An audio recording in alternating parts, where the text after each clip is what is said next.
now have one turkey left. Hey guys, it's Derek from Farmstead Fun.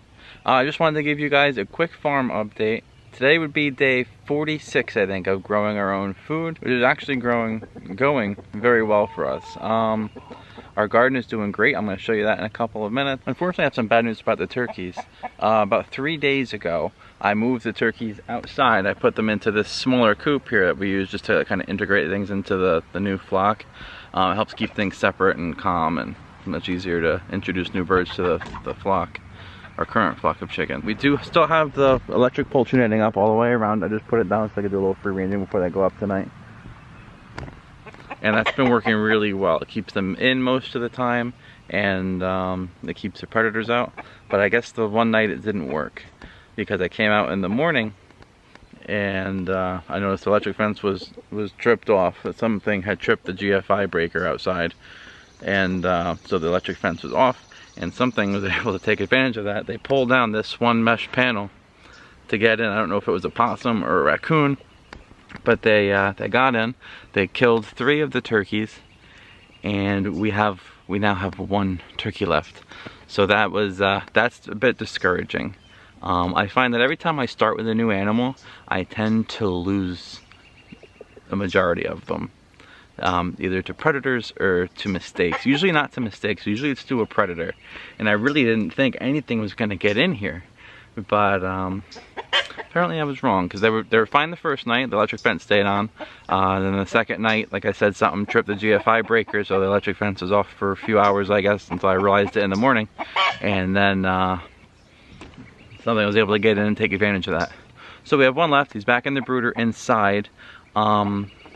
He's pretty lonely, I feel like, he or she.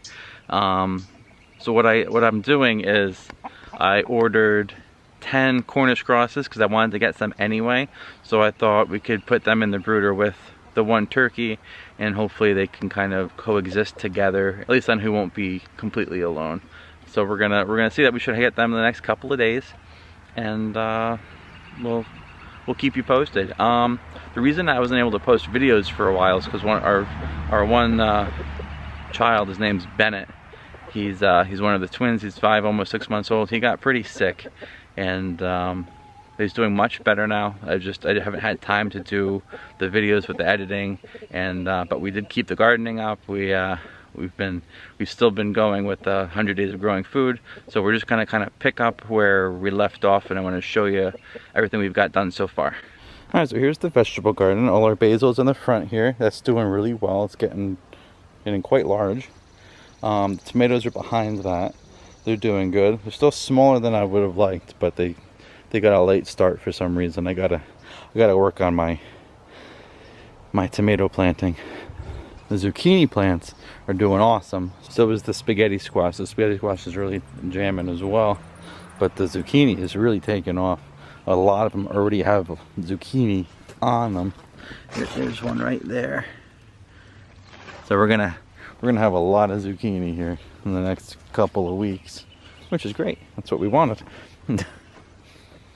Then one of the chickens got out and was turning some of this compost over in here for me, so I'm going to clean that back up a little bit and kind of get it off of the spaghetti squash.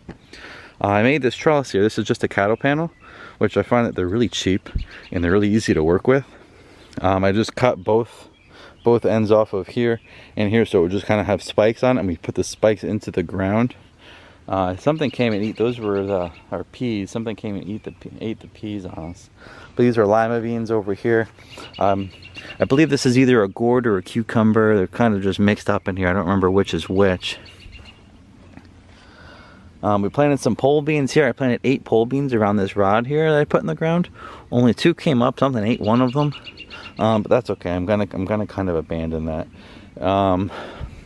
3 weeks ago, this Sunday coming up, it'll be July 2nd, and this I planted corn here. I expanded this a little bit, and we planted corn here about 3 weeks ago, and it's doing pretty well. It's already about 6 inches high for the most part. A lot of it came up, some of it didn't, but a lot of it did, so that's good. What we're gonna try here, we're gonna try the 3 Sisters planting. Which, if you don't know what that is, you plant corn. After the corn gets about 6 inches high, you plant beans. The beans grow up the corn, and then you plant a squash, which then covers the ground. And then the idea is you harvest. Yeah, the corn grows the highest. The beans grow up the corn, and then the squash covers the ground so you don't have the weeds. So we're gonna plant the green beans probably tomorrow, and then after the green beans get about 6 inches high, we're gonna plant just some regular pumpkins in here. And I'm sure they won't get very big because of the season. Is, you know, it's the end of June already, but it's okay. We'll probably just plant the pumpkins, and we'll have a small pumpkin patch here, and the kids can pick their own pumpkins in the backyard this year. The greenhouse is still holding up really well. I never did get around to making something to hold this up, so I just have this stick here that works great. I can open and close that when I need to. Usually I just leave it open for now.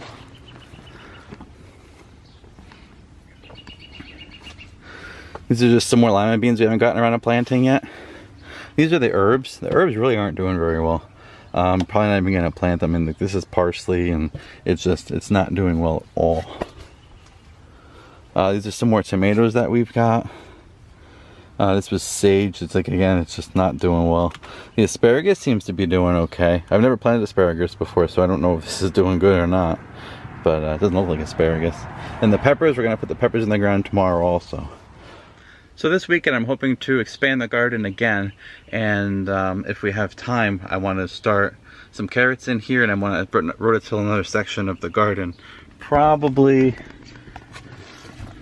just to the right in this back over here, we'll do another maybe like a 4x4 or an 8x8 area next to the garden here, and we're gonna plant. I like to plant some carrots, and I think it's too late to do potatoes, which is too bad because I got some seed potatoes growing in the basement, but I think it's just too late. I don't think we're gonna get hardly any potatoes out of that. So we probably won't do potatoes this year, which is disappointing because I've done potatoes the last like 4 or 5 years. But what are you gonna do? You can't do everything all the time. All right, now we're in the barn. I just wanted to show you what we're working on in here.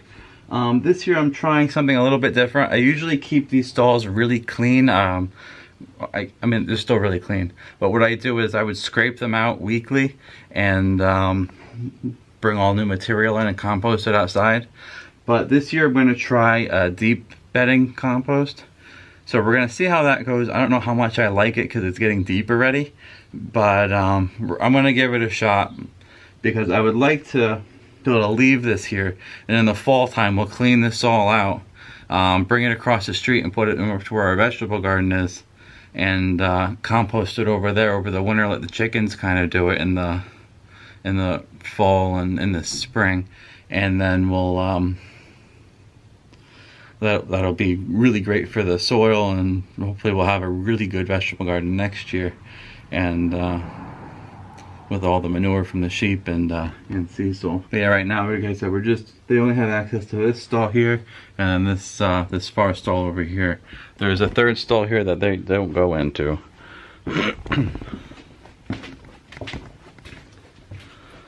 I'll also show you where we store the hay. We're really hoping to get a milk cow, hopefully in the springtime. So this area here is going to be for hay storage on this side, and then over here I want to build a milking stanchion. I already have a lot of the milking equipment that I need, and we'll do a video on that another day. But yeah, so right now I was working on getting this all really clean, and it's coming along nicely. I mean, it was all cleaned out really well, and then I left the gate open, and Cecil came in here and peed all over the floor, so it needed to be cleaned again. But that's life. So now we're just gonna give it a good mopping, and it'll be good shape. And I'm probably gonna paint everything in here white with an old school whitewash. I'll show you how I make that with just hydrated lime, and it'll brighten everything up. It'll make everything feel really clean. And the nice thing about making the whitewash with hydrated lime is that it's I think it's alkalinity, and it neutralizes everything. It actually kills bacteria and things. So it will actually be very clean. So that's what we've got going on. We're gonna start posting videos. I don't know if we're gonna do them every day, but we're gonna at least do 3 videos a week, and we'll just summarize the whole week, and we'll bring you guys along for everything. And like when we get the new chicks, and we're gonna introduce them to the turkey, and we're gonna see how that goes, if they get along. Fingers crossed that they do, but we'll see what happens. So thanks for watching, and stay tuned. And if you like my videos, please leave a comment in the comments below, and like the video and share it with your friends and family, and we really appreciate that. Thanks.